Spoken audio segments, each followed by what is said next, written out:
Hi everyone, welcome back. I have been following your feedback and suggestions on my videos really closely, and what I'm getting overwhelmingly from all of you is that you want to see me doing more modern subjects. And by modern I mean sort of 20th century and onward, so sort of starting from World War I and going up to the present day. So that is what I'm planning to be focusing on for at least the next couple of videos, or at least until I get really sick of modern uniforms and have to switch over and do something different for a while. So what I have for you this week is this little guy. This is a World War I Russian soldier, and this particular sculpt is by Bill Thornhill of Musketeer Miniatures. You can buy his range through Gripping Beast, I believe, and don't worry, I'll be leaving you a link in the description box down below so that you can get this guy if you're interested in him. As usual, I have base coated the entire figure in gray enamel and already painted the skin kind of in my usual fashion. Now, World War I uniforms are, I don't know, personally I don't think they're very interesting. They tend to be, they're just very often kind of brown, kind of monotonous, often very simple uniforms. This was kind of really where the period where a uniform switched over from being sort of more spectacular and showy, as they'd been in earlier periods, into something more practical, more sensible, something that really fit more with modern warfare. So this week we're going to be seeing a lot more, you know, khaki colors, kind of greenish khaki, brownish khaki. It's going to be it's going to be a lot more sort of monotone, well not monotone, but I should say sort of very dull colors this week again. But that is what you get with modern uniforms overwhelmingly. I mean, aside from the camouflage, but you know what I mean.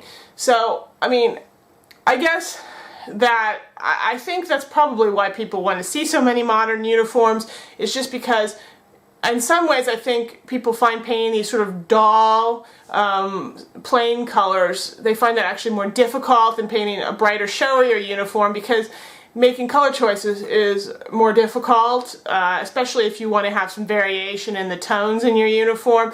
It can be really kind of tricky figuring out which browns and which yellows and which greens you need to pick to get a good result, and not necessarily you're not necessarily going to be picking the colors that are exact match for the uniform, the real uniforms, because what you do at 28mm doesn't always look the same as what it would be at full scale, so you have to make adjustments often to your colors and your tones to make it look good. So that's what I'm going to be doing for you guys here again, is I'm going to be providing even more examples of how to paint these sort of dull browns and greens, and, you know, give you some more ideas and inspiration for different ways to go about it, and so that you can get some variation in these types of uniforms.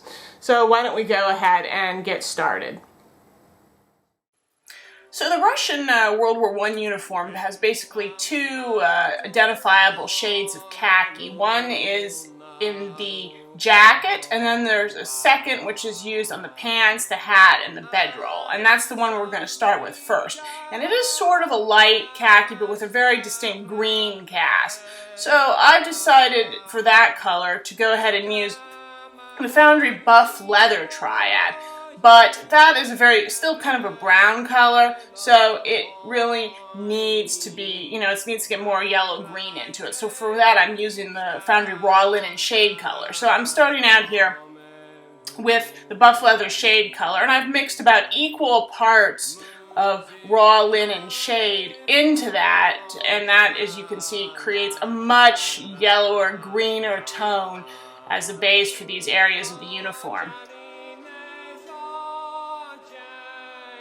Once all of those areas have been base coated, I'm going to go ahead and apply an Agrax Earthshade wash, but I haven't really shown that on camera because it's pretty straightforward, and I assume by now you know how to apply a wash. You know, it doesn't take very much skill. And I'm then going to move on to my medium highlight color, which I'm making by taking the Buff Leather Medium and once again mixing it kind of 50-50 with the Rawhide Shade color. And I've thinned it down quite a bit so I can apply it really transparently, especially over those areas that were made really dark by the wash that I just did, because those areas are just too stark to leave as they are. They need some unifying color over top of them. But if I thin the color down quite a bit first, that makes sure that you're still going to get some of that nice darkness showing through. So I'm going to apply this sort of light layer to all the areas that are going to be this color, and then I'm going to go back and build up layers of color and tone to, you know, get it brighter in the parts of the uniform that I need to have, you know, a stronger color tone in this direction.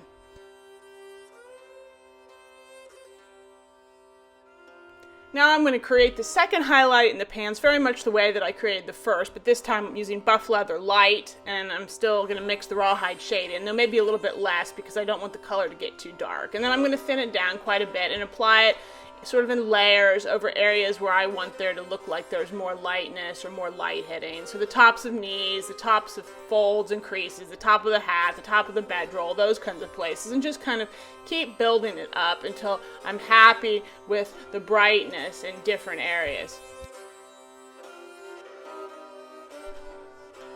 At this point, I also wanted to talk a little bit about, you know, how you can go about painting khaki. I've talked about it a little bit before, but I'm going to elaborate a little bit on how you can figure out what colors to use. In my experience, khaki sort of falls into maybe 2 or 3 different camps, ways you can describe it. Usually it seems to have either a greenish undertone, sort of a reddish undertone, or maybe a buff undertone, but you know, that's the green undertone is pretty easy to identify. It's going to look really yellow, and there's going to be a greenishness to it. That's pretty straightforward. And so when you see khakis like that, you know you need to be using yellows, cooler colors, greens, and mixing those into your base. Now, and then the reddish undertone khakis, they're going to appear really brown. They're going to appear warm. They're going to have a warm tone. There's going to be a real reddish cast to them. So you can use kind of straight browns for that, or any kind of brown that has kind of more red undertones to it, basically. And, you know, that's a good starting point for those colors, and we're going to see an example of that type of khaki in just a minute. And the third kind is sort of a buff khaki, and you don't usually see this on large areas of uniform, but often in a piece of equipment like mess bags and stuff. They sort of are white or cream colored base. I mean, they're kind of yellow, and they're a little bit in between the other two. They're not really green or really red. So you should be looking at using sort of cream tones as the base for those khaki areas. And now I want to get one more final really high highlight on just some select areas of the uniform, like the tops of really sharp creases around the sleeves and any sort of edging or banding in those types of areas, and maybe a bit on the knees, because I always like to show extra wear in those areas. So in order to do this, all you really need to do is take that color that you had last time and then just take some Foundry Boneyard Medium. I think that's what I used, and add that in just to lighten the color up, basically. And it doesn't have to be Boneyard Medium. Really, any sort of white cream color will be perfectly good for this purpose. So, you know, just take a lighter color like that, lighten what you had, and then you can just go over those areas where you want an extra sort of highlight and to really add extra emphasis to a particular part of the uniform.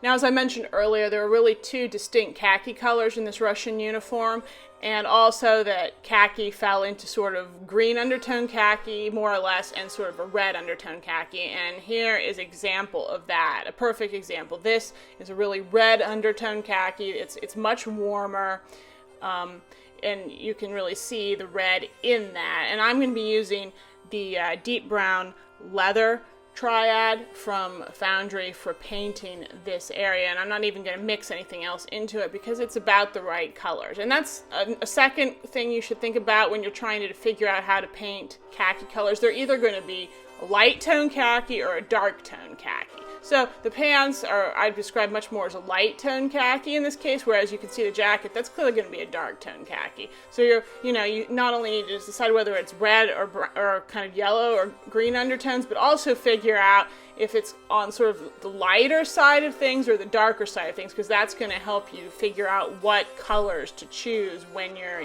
base coating and highlighting those areas.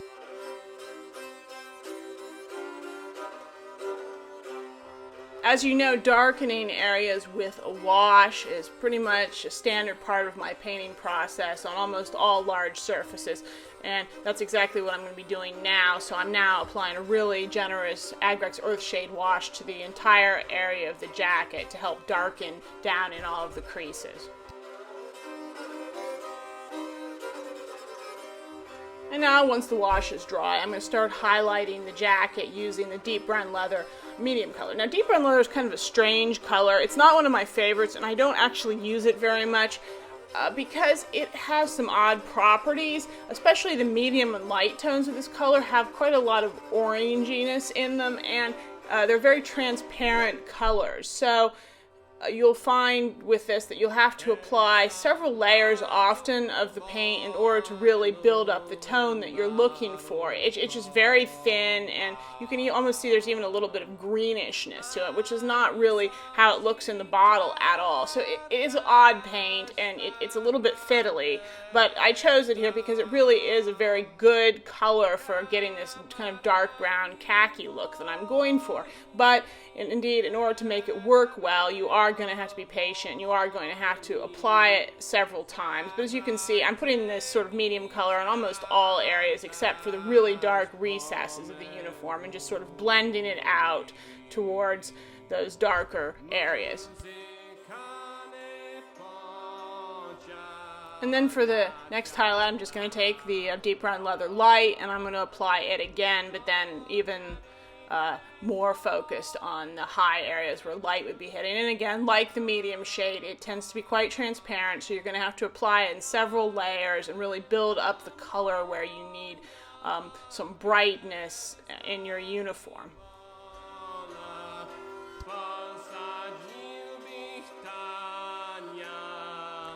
And now I want to get one more final highlight color on this uniform. Another quality that this deep brown leather seems to have sometimes is the finish is not quite as matte as some other paints. It's definitely not glossy, and I wouldn't really describe it as satin either, but it's definitely on the sort of shinier side of matte. It just has some odd qualities, and I think that has something to do with its extreme transparency. And I don't necessarily like that look, especially on a piece of what's supposed to be fabric like this. So I want to fix that a little bit, and I also want to just get the jacket a little bit lighter because I don't feel like there's enough levels of highlights at this point. So what I've done now is taken some of the buff leather light color, which I used in the pants, but now I haven't mixed any of the raw linen in, so it's still quite a brownish tone. And I've then mixed quite a bit of that into the deep brown leather light color, so I get a really definitely lighter color here. And I'm going to thin that down a fair amount to keep it nice and transparent, so some of the underlayer shows through. But then I'm going to start applying that to the jacket, to the areas where I want light to be hitting, along the edges of the sleeves, kind of, and the collar, kind of as an edge highlight too. And applying that, and then really blending it out. And even if I put a really thin layer of it on, it helps substantially in dealing with this kind of slight weird shininess that the deep brown leather has by itself. It really helps matte that down and get a better finish. Oh, I didn't mention earlier, but do be sure to paint his water bottle, his canteen, in the same color. It should also be this kind of red-brown khaki that he has on his jacket. But that shouldn't be a big deal. You've probably seen me doing it already because you can just do it as you work on the jacket here.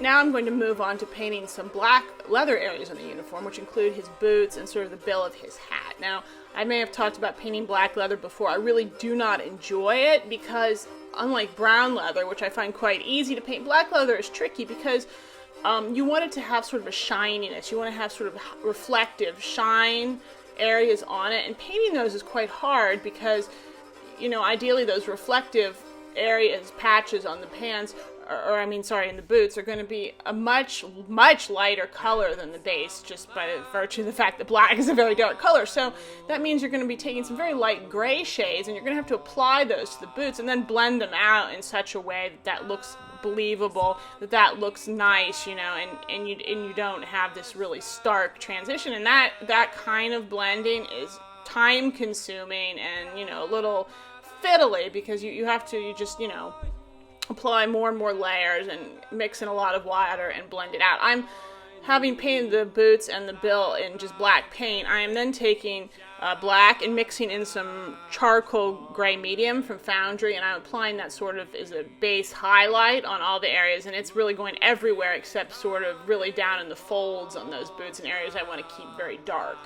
Then I'm going to take just charcoal gray medium by itself and apply a sort of a second highlight, and I'm going to apply that a bit more selectively, but it's still not a really extremely different color, so it's still not too hard to apply them. So I'm applying it like on the toes and things like that and feathering out.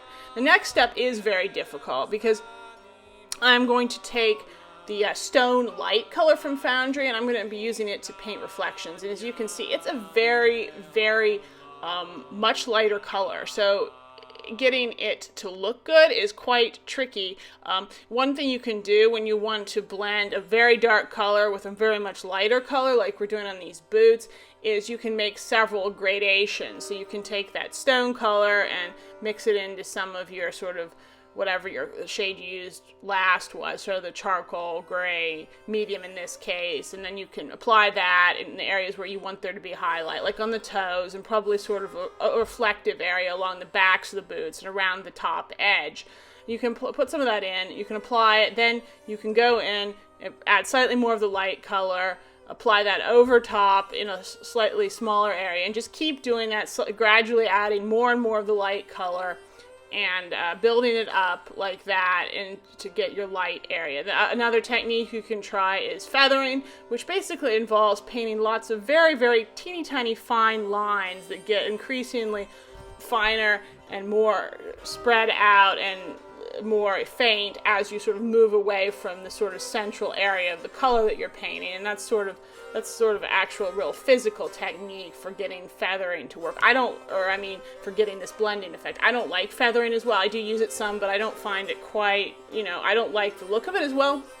One thing that I also do, and that's what I'm actually doing here quite a bit, is sort of doing some wet blending, and that's because I'm lazy and it's a little bit hard to do, but what I'm doing is taking my darker shade, applying it to those areas where I want there to be that high highlight, and then before that darker color dries, immediately applying the lighter one over top of it so that I can really sort of mix the edges of the light color into the dark color right there on the boots. And I'm going to then do that a couple of times and keep adding more and more light color gradually, sort of to build it up where I want it to feel really strong. So you can see I'm focusing on his heels, sort of the backs of his, the backs of his calves there, and then just a bit on his toes. And this is just a tedious process. You're going to have to take your time and experiment and find out what works for you.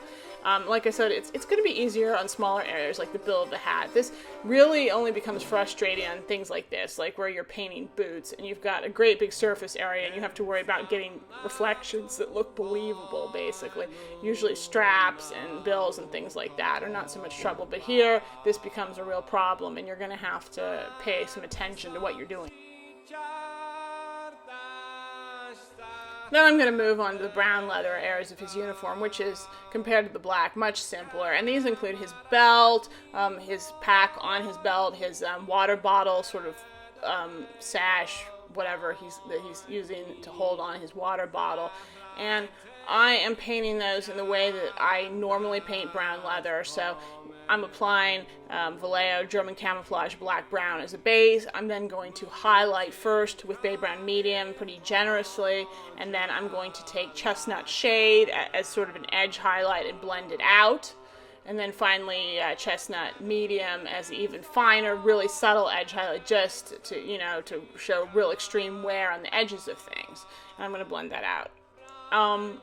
Then at the same time, I'm also going to be working on his gun. Now, I've looked at these Russian rifles, and they seem to be a little bit darker wood, so I'm going to use a technique slightly different. I often use on gun stock. So I'm base coating it also in the German Camouflage Black Brown, which I normally don't use, and then I'm going to just go ahead and I'm going to highlight it first with Bay Brown Medium, and then with Bay Brown Light, which are two colors that I usually don't use on gun stocks, but I'll apply the Bay Brown Medium pretty much all over the gun stock, and then the Bay Brown Light more as an edge highlight sort of, and blend it sort of inwards to the middle. And I'm going to take then Chestnut Shade as sort of the final edge highlight in the gun. I'm going to apply that sort of where it joins or touches other areas of the metal or whatever, or just very subtly. Don't want too much of that because, like I said, these guns seem to have quite dark wood, and I don't want it to get too red or too light colored.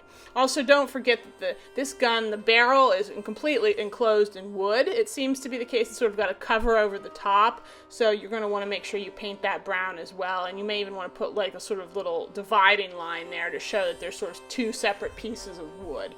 But since you're working with very similar colors here on both the leather areas and the gun stock, you can kind of do both sort of simultaneously, which is really what I'm doing here. I'm kind of working on them both alternately as I have the colors out that I need.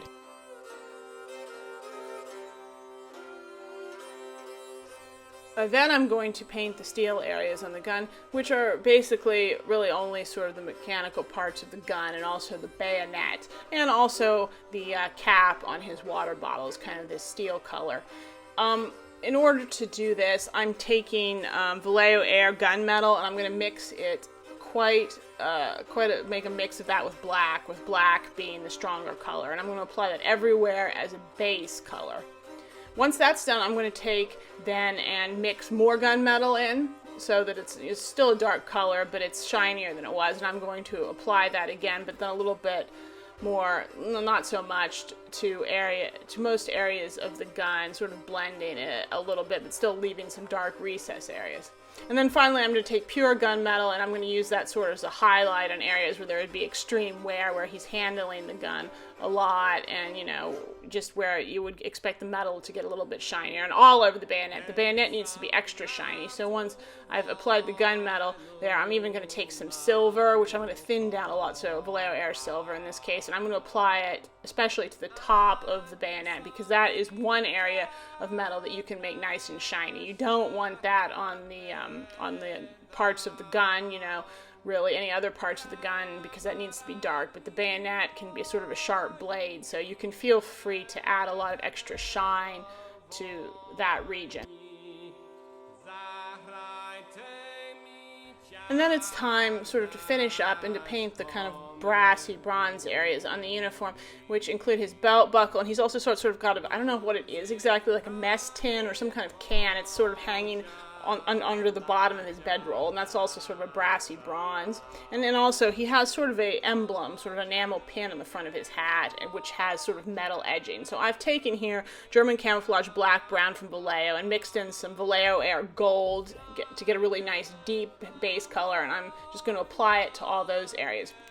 And then I'm going to take just pure gold and use that as a highlight, and on the tin at the back especially, I'm going to apply it quite thinly and sort of blend it out, because I don't want this to be a really, really shiny gold. You can take and mix a little silver in if you want to use as an edge highlight, but be very careful with that because we don't want this to feel too super duper shiny. When it comes to the medallion, the pin, it's not just all that bronze color. It sort of has sort of a little red enamel center and maybe even a little white in the middle of that. So I'm just going to finish that off, after I've painted the bronze or the brass area, I'm going to take and put a dot of Mephiston red in the center, and then even a smaller dot even really in the middle of that in white. And that's really all you need to do here. That should be like a good enough indication for this little hat badge that they would have had.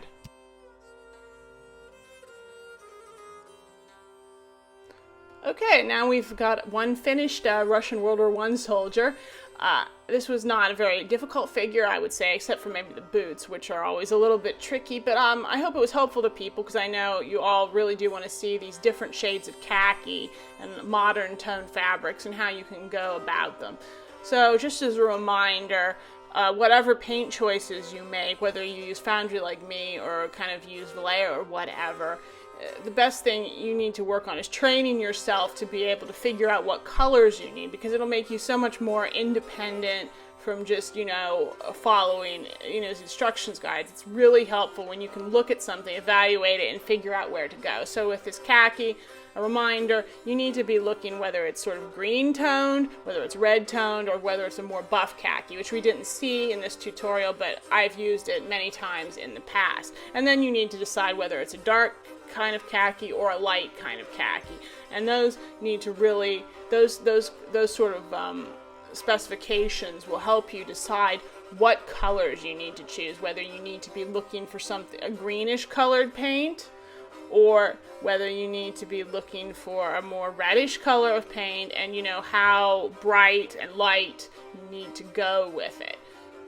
And I think I'll make a future video where I'll explain a little bit more how you can go about putting together paint triads yourself, or figuring out what colors to use for different stages of highlighting a uniform, because it's important, I think, more than anything, that you learn how to pick colors, because once you can do that, you're really, really liberated from following specific instructions, and allows you to use more variation in painting your units, and it's just generally a very valuable technique to teach yourself. So I hope you enjoyed this video. Once again, if you did, please like it, share it with your friends, leave me comments, let me know what you thought, and definitely leave me more suggestions for future videos. And of course, subscribe if you have not done so already, so you can keep up with the latest developments from us.